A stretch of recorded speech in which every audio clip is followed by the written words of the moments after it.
We're out on the road today with something a little bit different and something that we're going to be doing more and more often.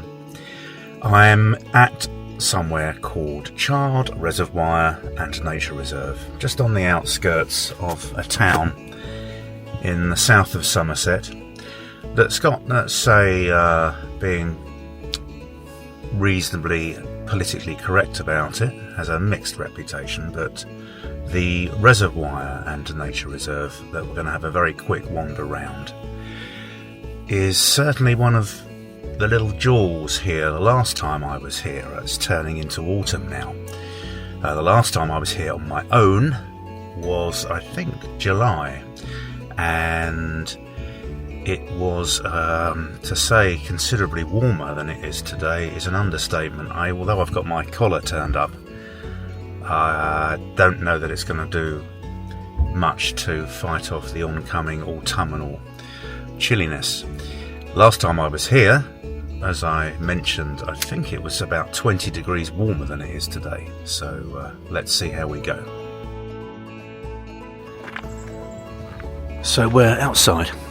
I've just left the car, and shout out to Nicola and her son. Thank you very much for enlightening me on how much you enjoy coming here and have been doing so for a while.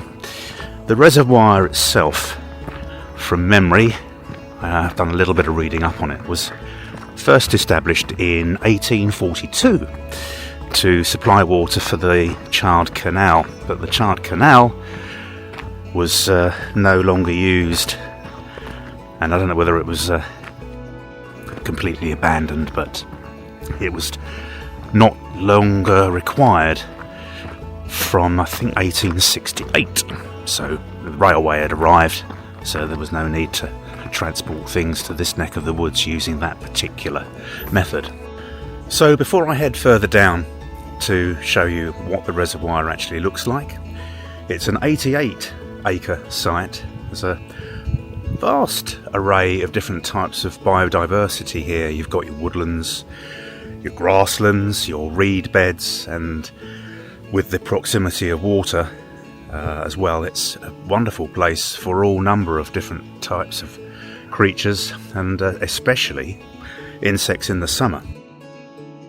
During World War II, the reservoir was a popular holiday at home location, known as, I think it was the Chard Lido, which was an organised swimming and boating events to provide recreation for the local people.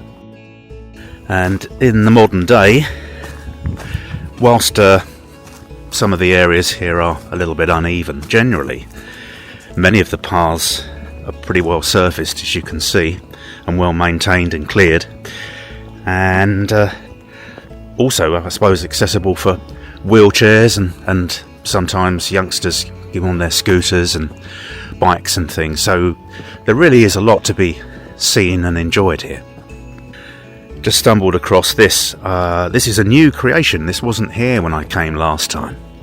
This is a little coppice fence. Can you see this? Coppice fence going round and protecting all these little sapling trees that someone has painstakingly staked. Yeah, that's cool. That's a nice little touch.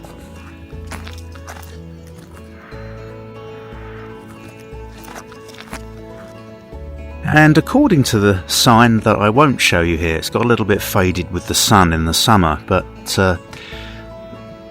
according to an opal water survey, you're likely to see common frogs, common toads, marsh frogs, smooth newts, palmet newts and great crested newts. And there's little picnic benches, and this is a little assault course designed for the younger visitors. I remember many as a time my own children have been timed running around this little area, going over that rather precarious and yet fairly sturdy seesaw all the way to the end, all against the clock. Excellent fun. And I'm not sure, I'm assuming this may have been a school collaboration of some description where some youngsters have done some images of creatures that they seem to think are likely to frequent the nature reserve, and they've put all the plaques up on this. I haven't seen this rather called totem pole before. Yeah, but I like that. Always good to see bug houses, of course.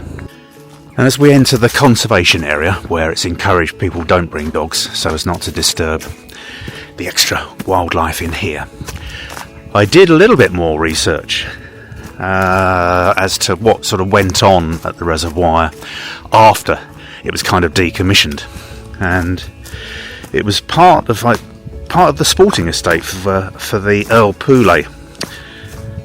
Been using it for recreation activities, I should no doubt fishing and bird watching.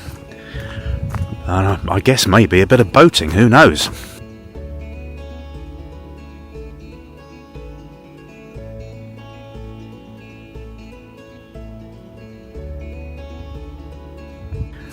And this is the entrance to one of the bird hides on this side of the reservoir.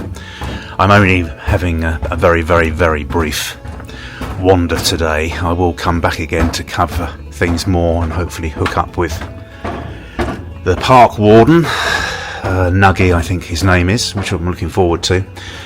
We're inside here. You see the little goodies that they seem to think you can expect to see throughout the seasons.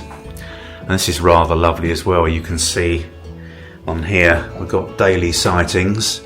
It talks about seeing common terns, certainly a few egrets. I've seen egrets before, bullfinches, kingfisher apparently on the Wednesday the 8th of September, swallows on the 16th of September, and then across here, wow, cool, look at this. This is things from history. I'll try and get rid of the glare. We've got 100 plus pied wagtails in February 2024. This is 2024, last year's highlights. And there were avocets here on the 30th of December 2024. Now that's a coincidence because avocet is the name of a beer made by Exeter Brewery, and I'm going to be trotting along there to feature the production of that. I've slightly gone off at a tangent, but there's a little bit of a coincidence. I didn't know they'd seen avocets here, so that's pretty cool. And then, yeah, the reservoir is very, very, very highly regarded for its fish contents as well.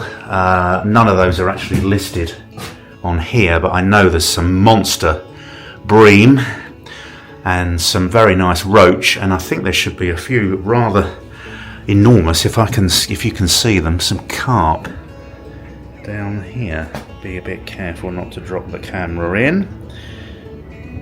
Yeah, look at those bad boys and girls. Magnificent.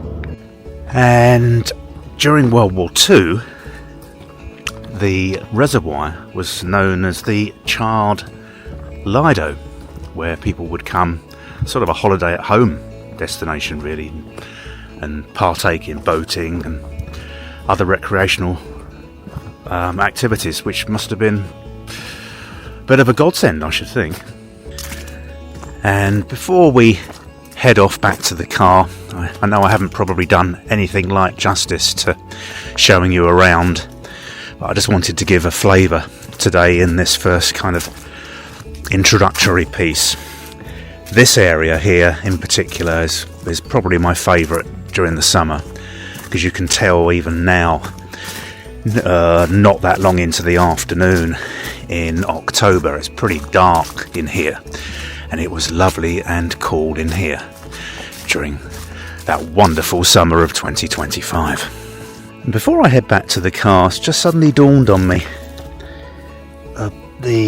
something I watched that the wonderful Mr. Jack Hargreaves talked about on his shows, which we'll put a link in the description for some of those. It's all about brambles and how voraciously they get these little tender stems that stretch down, and then they can, as you can see here, they sort of start to push across and stretch out. And apparently back in the day when there was the really, really bad outbreak of myxomatosis and virtually all the rabbits, wild rabbits, were killed, through that terrible disease, in certain parts of the country, brambles started to run absolutely rampant. And this is really a very good example here. You can see here, in fact, this is such a coincidence, as I was watching Jack present his show only a few days ago talking about brambles. He had another term for it. I'll look that up and we'll pop it on the screen. But you can see here how they're just so voracious in the way they spread, and they literally right up to the line that's cut. You see this?